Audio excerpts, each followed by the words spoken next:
I was paid a healthy bounty for Ringo and Curly Bill, and realized there was real money to be made. That's why I went after Henry Plummer.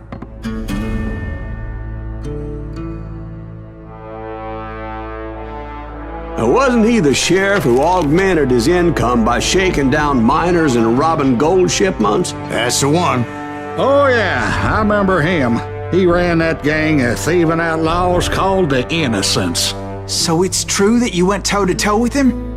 Indeed I did, son. Indeed I did.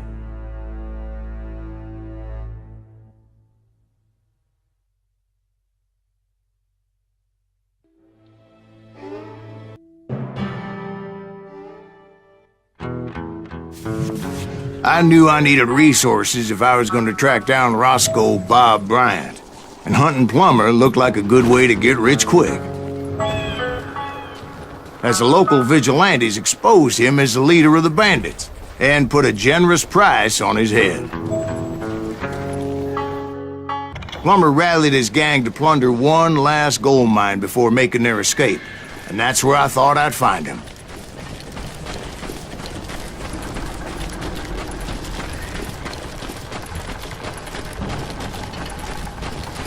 It makes me nervous standing so close to all these goddamn barrels of gunpowder. Why would you be nervous? No one has the cojones to come after us. As long as you don't light up a cigar, we're fine. Besides, George is up there on My late father pointed out to me more than once. God made men, but Samuel Colt made them equal. It's your...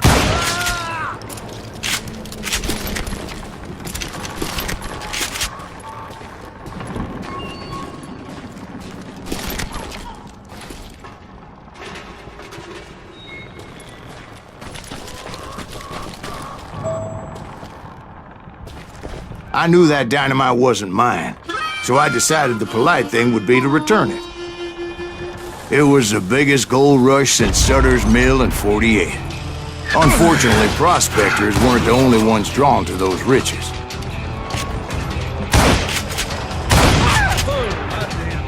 There were thieves, killers, robbing travelers, and hijacking gold shipments. Like those that ran with Plummer. Some were just regular folks I knew from town, drawn by greed and easy pickings. Charlie Crow from Blacksburg. James, who worked in the stable. Sam and Jeremiah Barber, the butcher's sons. If Daddy had lived to see Alfred Nobel's explosive invention, my guess is he would have told Samuel Colt to kiss his ass. Plummer had a lot of men on his payroll. A hell of a lot. That son of a bitch pretended to protect the public with one hand while stealing them blind with the other. Of course, the rest were veterans of the Civil War. Stone-cold killers trained on the bloody fields of Shiloh and Antietam. Dangerous, desperate individual. He set up a defensive perimeter which I had no idea how to breach. I was outnumbered and in way over my head, but I was too damn stubborn and stupid to realize it.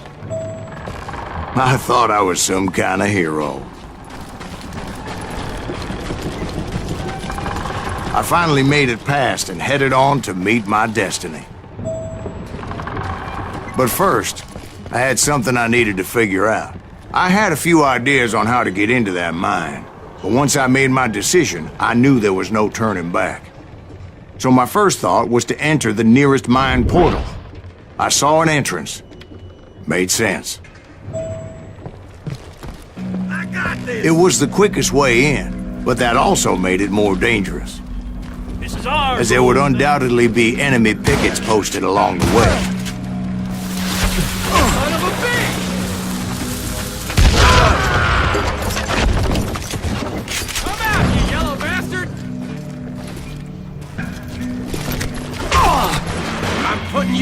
Besides, once you enter a mine like that, it's easy to get all turned around. And that confusing maze of corridors wouldn't even be the worst of it. Some of those shafts could be as deep as hell. Oh, that had hurt.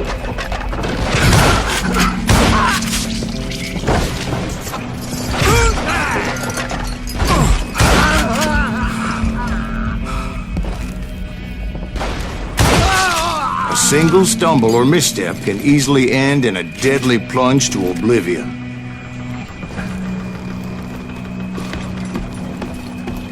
You must be about out of bullets.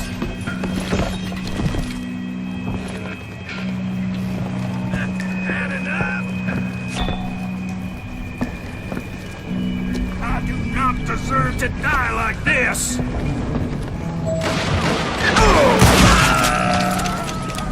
Quick reflexes often make up for a lack of common sense. Luckily, I was never one to be easily bushwhacked.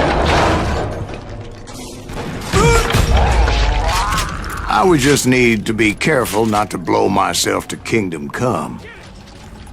With all that gunpowder and dynamite everywhere, a body has to know what he's shooting at.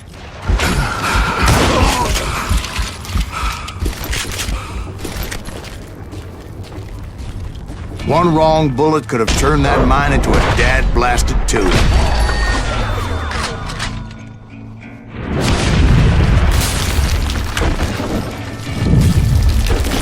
I freely admit that my plan of attack was not just moronic, but clearly insane.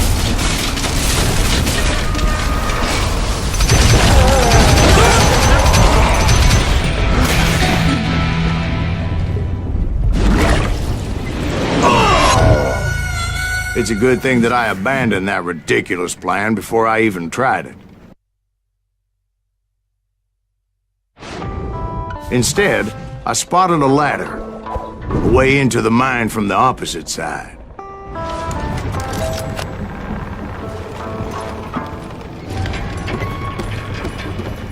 It was a long way around, but that approach seemed more sensible at the time. Of course, being I had a problem with heights, that scaffolding scared the bejesus out of me. Climbing down that ladder required some caution.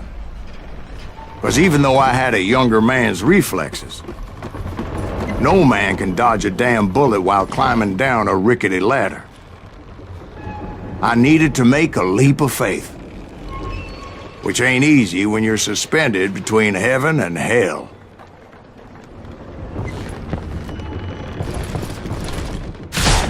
I was determined not to give up, however. As Sheriff Plummer seemed quite the despicable character. When the vigilantes discovered what the sheriff was up to, people were outraged. That 10,000 they put on his head would go a long way to helping me find old Bob. And I had made it my mission to settle that score come hell or high water. But first, I would have to make a choice. Take the elevator or climb the ladder.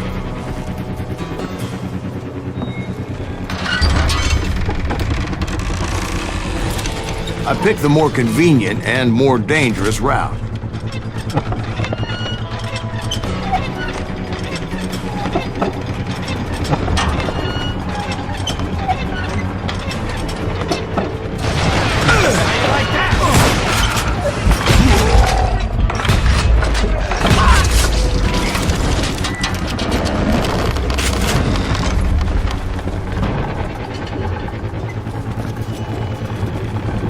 Plummer was a mad dog killer, and the people of Nevada City deserved better.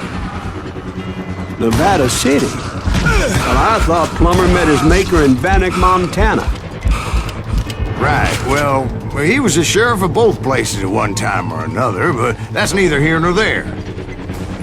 The point was, taking him down would save a lot of lives, including my own.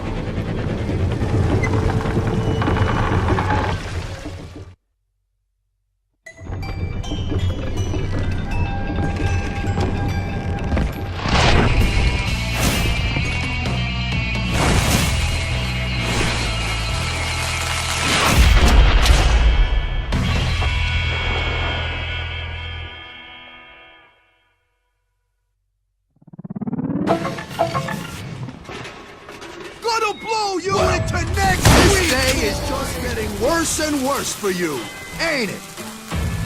Henry Plummer was clearly unhinged, and I could see right away that this was going to take some doing. He's shot!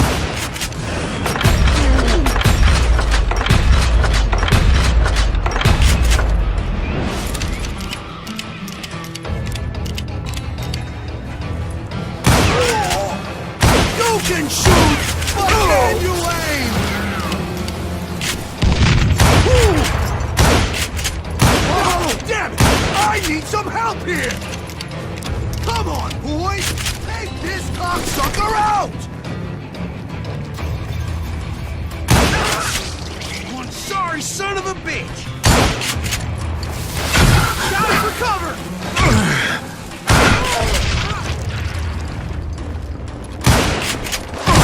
Just get...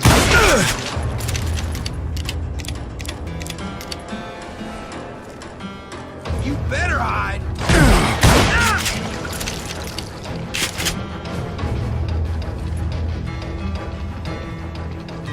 They're gonna need a dustpan to pick you up! I'm going all medieval on your ass! Some more?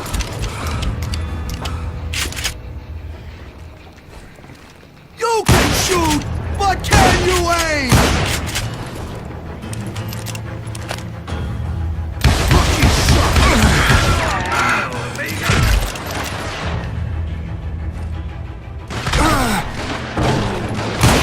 You killed an innocent man!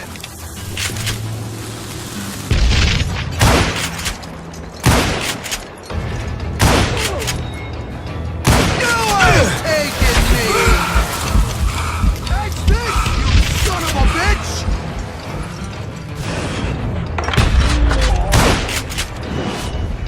Ooh, no blood money for you today! Why not just give up and die? Put that moron out of his misery. Gonna blow you into next week, boy!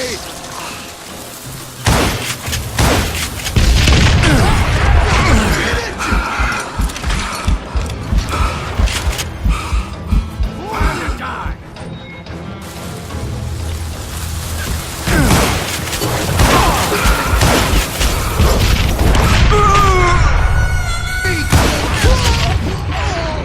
So that's how Henry Plummer died. Him and his crew were worth their weight in gold. And now, I was officially a bounty hunter.